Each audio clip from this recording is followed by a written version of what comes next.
Welcome to this LinkedIn Live on how to define your startup's core values if you hate fluff. This is a question I get asked very frequently, especially by early stage founders.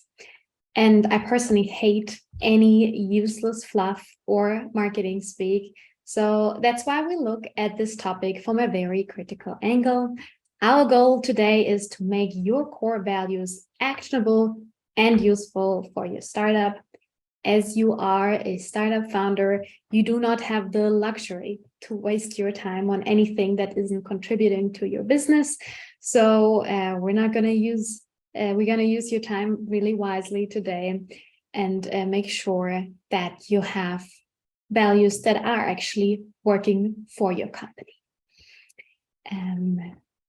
Before we get started, I'd love to know where everybody is tuning in from today. Please introduce yourself in the chat. I'm really curious to read about that. In the meantime, I'd also like to introduce myself.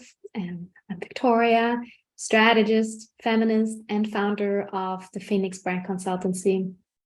We work with female and non-binary founders of early stage startups. And we are on a mission to close the gender funding gap. More about that later. So we do offer services at anything brand related. That includes brand strategy. That's the topic you're in here for today as well. We also offer services in brand design and brand naming. It's Phoenix and that's myself. And I'm very happy and honored you're here today to work on this very important topic with me. And what we will be covering today is there are three different sections, and we'll first start with the potential and limitations of values. We'll define what they are and what they're not. We'll also talk about the importance of values and what's in it for you as a startup founder. In the second section, we'll talk about how to define your values. This is where your free workbook also comes into play. I have sent you all a free complimentary workbook beforehand. I'll walk you through the workbook and explain how the exercises work.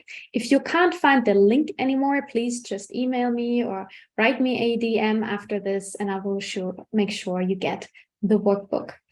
And in the end, there will also be a short Q&A section. So if you have any questions in the meantime, please put them in the chat section and I will address them in the very end. All right, let's get started with the potential and limitations of values. We look at the topic of values from the perspective of brand strategy. This is my bread and butter, and it's also the most holistic approach to understanding and defining your startup. When I work with my clients on their brand strategy, this is the most crucial concept to understand that you see right here on the screen. It's called the 3 C's model of brand strategy. And there are 3 C's, and I'll walk you through each of them and what they mean. On the bottom left, you see company. That's the first C. And this section is about how can you be credible as a company and culture.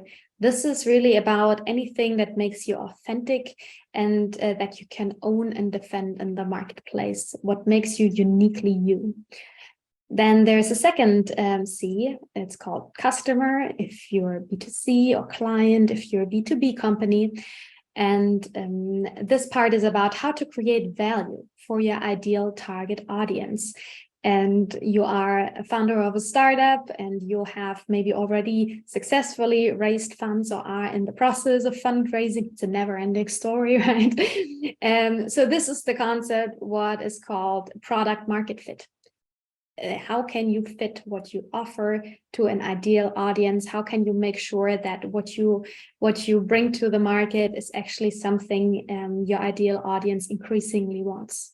And this is also the number one reasons for startups to fail, is missing product market fit. So that's what we mean by the customer or client bubble here. And there's also a third C, what we call competitors.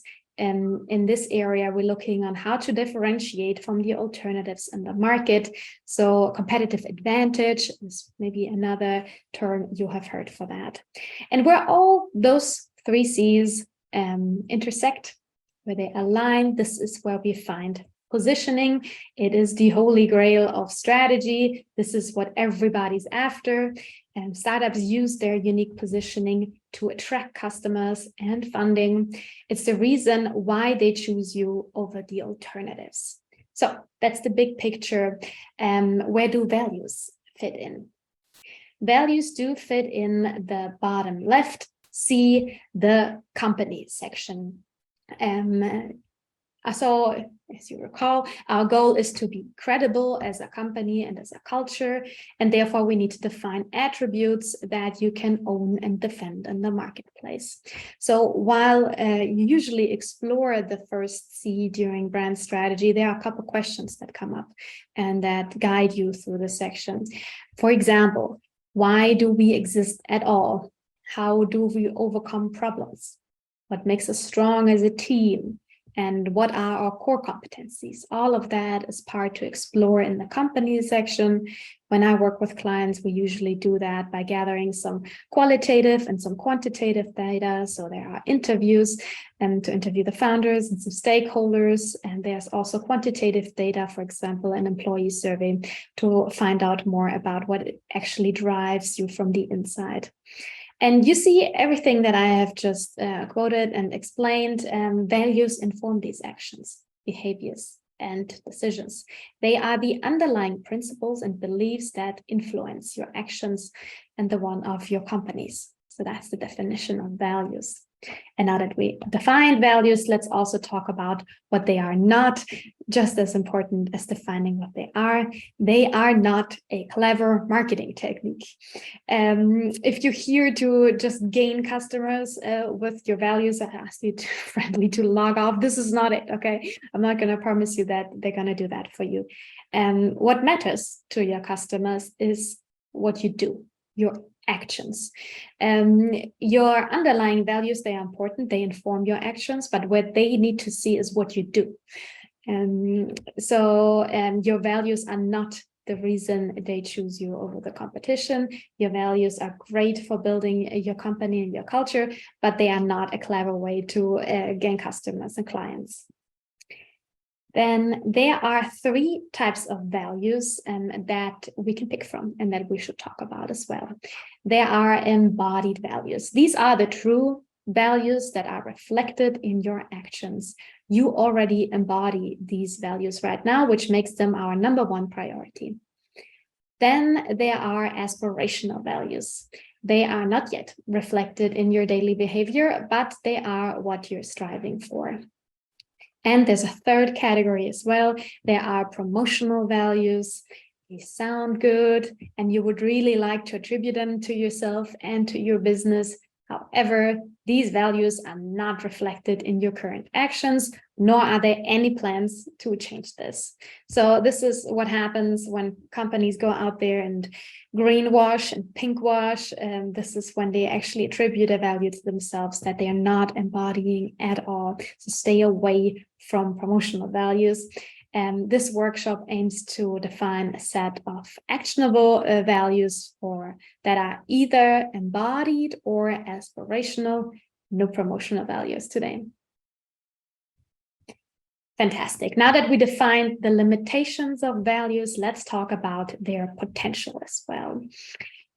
What's in it for you as a startup founder? Values pay into what brand professionals call employer-based brand equity. Employer-based brand equity has huge potential for your recruits and for existing employees. And they positively influence certain efforts. For example, they help you to find a better talent. It can lower your acquisition costs for these talents. It will lead to better performance for all your employees and team members, and it will also lead to longer retention. So values are one part of employer-based brand equity. It's worth a lot to spend money, time, and efforts into building this. Without your team, your business isn't much, and you probably know better than I do how difficult it is to find the best team members for your startup.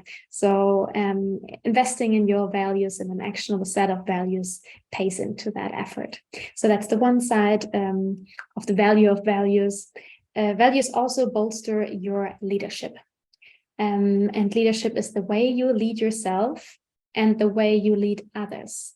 And to be a leader, you need people to follow you, and you gotta give them a very good reason why they should do that. And that's where values come into play. A clearly defined set of values gives you a lot of clarity, and it will also give you direction for future decisions you will have to make. They're a great framework for decision making. For example, should we hire this person? Yes or no? Should we go with this investor? Yes or no? Is this campaign really a good idea? Yes or no? You see, your values will help you very much with finding direction. They will also help you with perseverance when things get rough. And things do get rough. As a startup founder, owning your business is not always easy. And when you do get frustrated, hit rock bottom, your values will help you lead your way out of rock bottom again. And lastly, your values will also help to build trust. When yourself and others see that you actually practice what you preach, it will be a great trust building for you as a leader. Fantastic. So we've seen that values actually are incredibly valuable, but do it for the right reasons. Invest in your values. If culture is important to you, it's not a clever marketing tactic to gain customers or clients.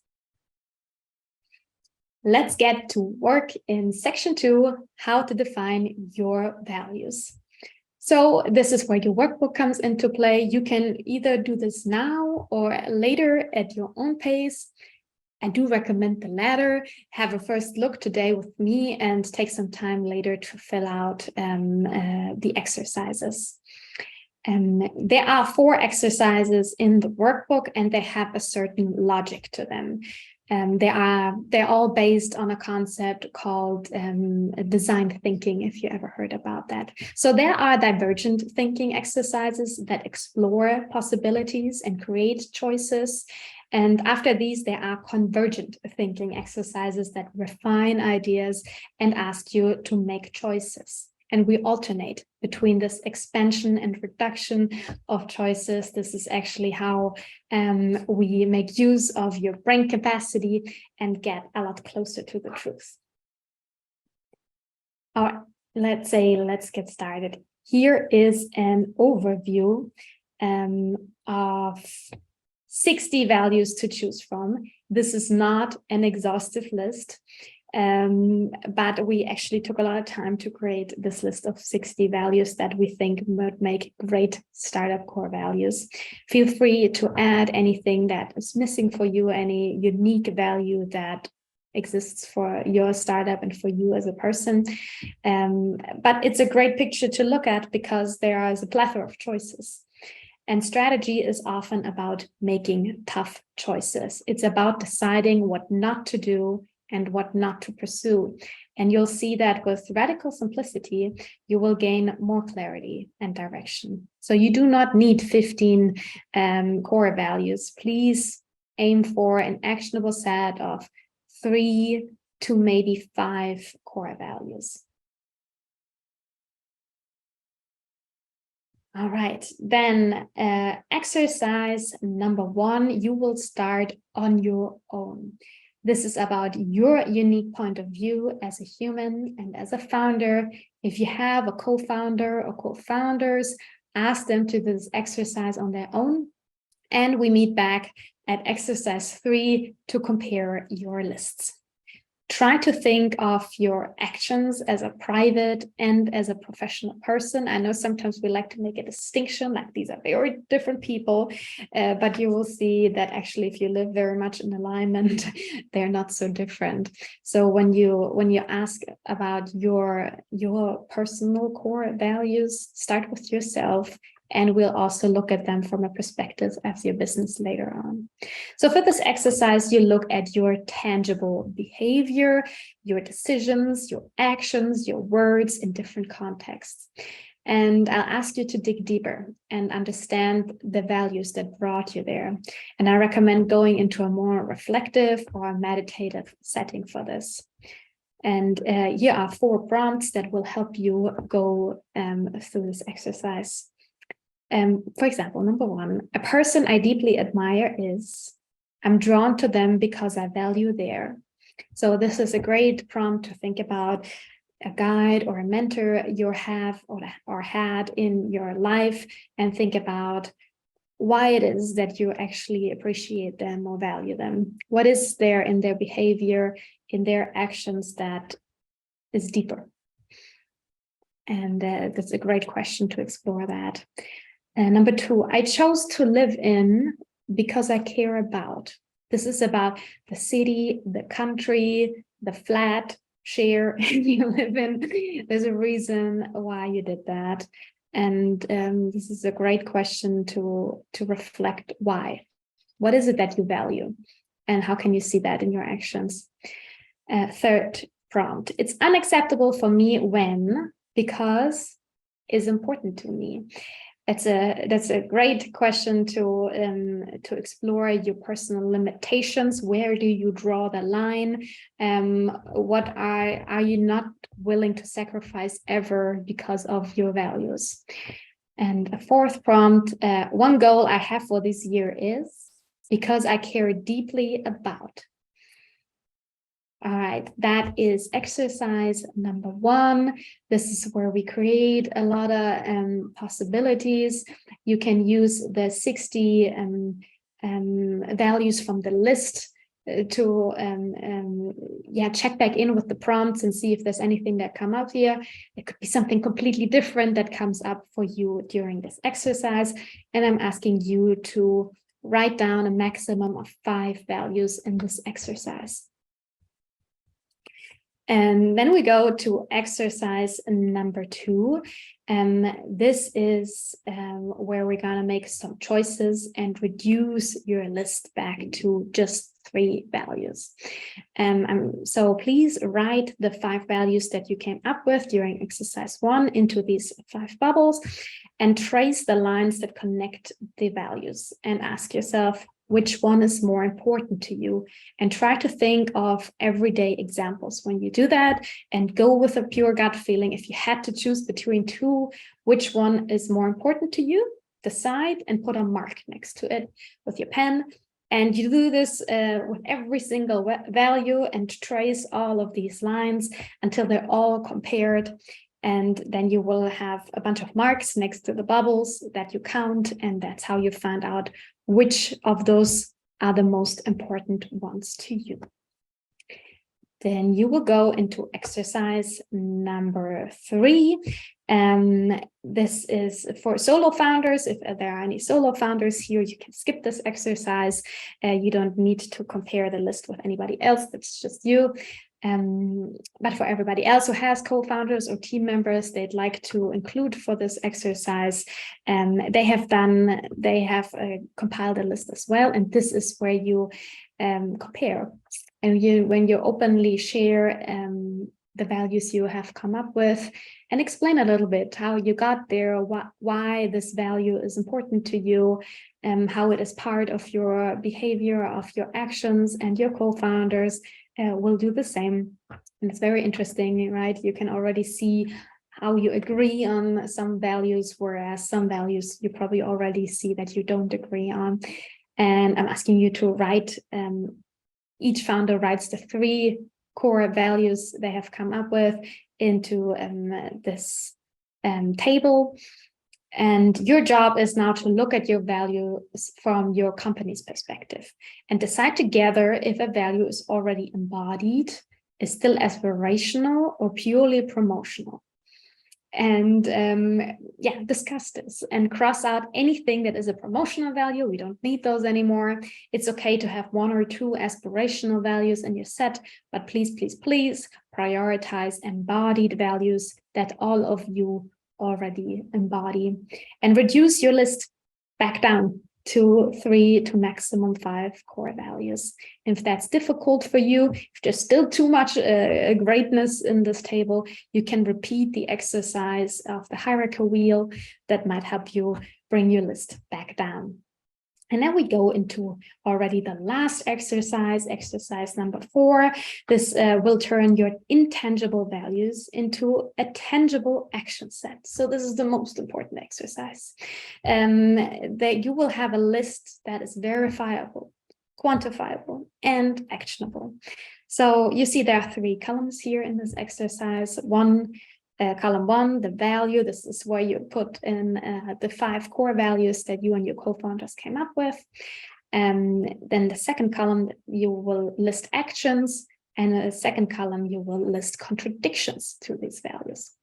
So let's start with actions. What does this value look like when you live it in your company? List concrete actions.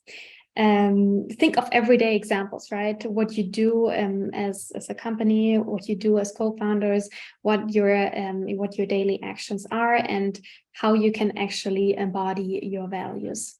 How can you encourage the desired actions, and which team members should act as role models, and how can you ensure that their actions align with your core values? Also, how can you communicate these values and actions to your team so they are aware of them and know that they exist?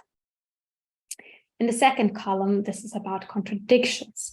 Which actions are in contradiction with this value? List concrete examples. How can you make the undesired behavior less likely to be shown? I would not like to use the word punish, but how can you make sure it does not happen? How can you incentivize the opposite? And how do you give each other feedback, right? If somebody has actually shown behavior and actions that go in contradiction with one of your values, how can you give each other feedback on this? So you see, this is the most important exercise. This is where your actions actually become very tangible and useful for you as a company. Fantastic. Then we're already at the recap. What have we learned so far? We have learned that values are not a clever marketing tactic. It's not an easy or a quick way to gain customers or clients, so please don't do it with values. Values actually do contribute to a company culture, and they attract clients, talents. Build out your values for the right reason and contribute to employer-based brand equity. We have also learned that values without actions are a waste of everybody's time. Stay away from promotional values that only lead to greenwashing or pinkwashing. Just don't do it.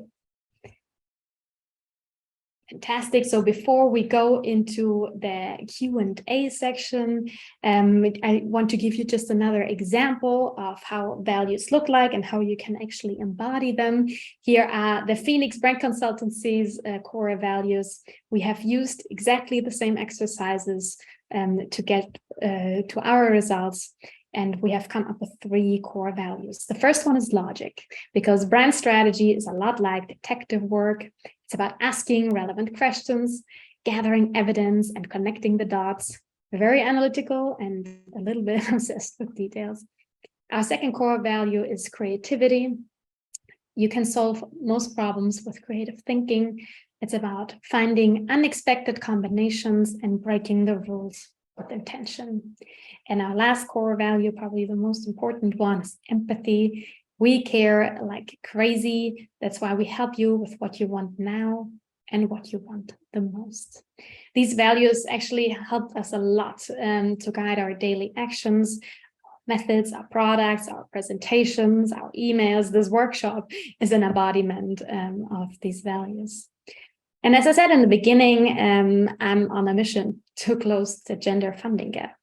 But we're up against a big challenge. Only 2% of all VC funding goes to women-led businesses, which is outright absurd. And I need your help with this mission because you are a powerful leader, and together we can change the dynamics. That's why I'm asking you to book a one-on-one strategy call with me to gain clarity and direction for your startup. just shoot me a message if you're interested in that. I will also send you a link later on to schedule this call. Fantastic. And now let's start with the Q&A section. Please type in your questions into the chat section. And in the meantime, I will start with a question that I received already in advance. And Sophie, you asked, can you use values for external communication, like ads or blog posts? Generally speaking, yes, you can do that. But as you remember, your customers or clients are interested in your actions. They're not interested in empty words or promises. So whenever you can bake in your values in something you have actually done, fantastic, talk about them. You probably heard about Patagonia's founder donating his company shares for charity, right? That's how you can actually embody these values. This is a great piece of external communication because it is very believable, because you see actions and not just empty words. So yes, you can do it, but bake them in actions so they're believable and actually do the job that you want them to do. The thing is that when you have a lot of empty promises, your customers or clients will see right through it. They have a really sensitive bullshit meter these days, and they can tell if you're trying to fool them. So don't do that. All right, the second question: how can you use values for recruiting? Oh, great question.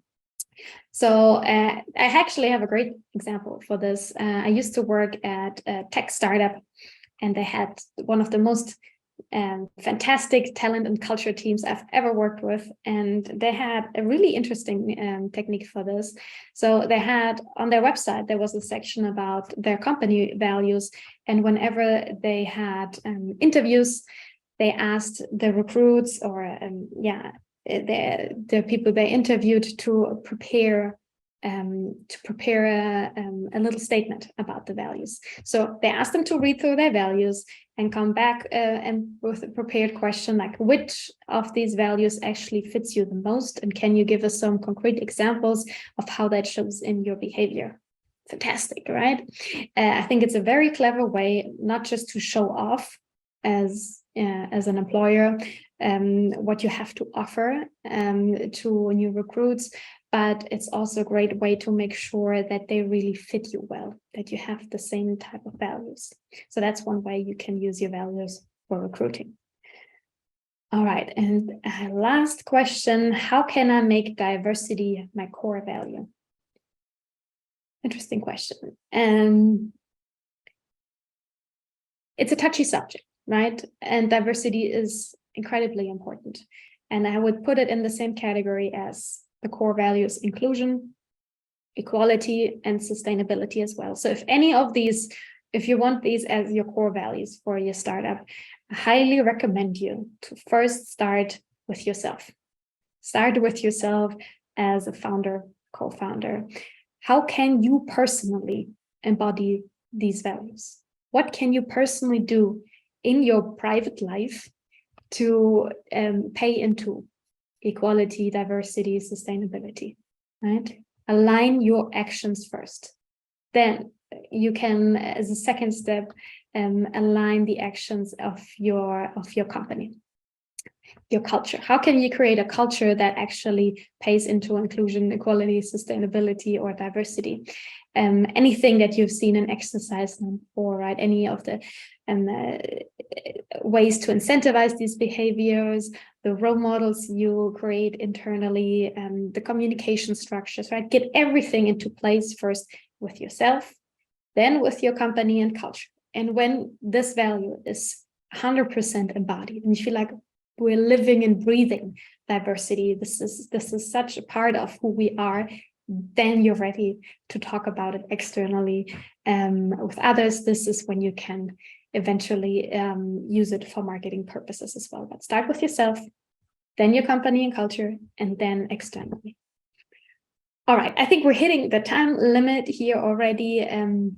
I'm happy to answer the remaining questions later. Just send me a message if there's anything still on your mind. And I want to thank you all for tuning in today. Thank you for your trust with this topic. I'm going to reach out to all of you to see if you still have any questions for me, and also going to send you the link to schedule your personal one-on-one strategy call for your startup. I'm very much looking forward to this. All right. Thank you, everybody. Have a fantastic day. Bye.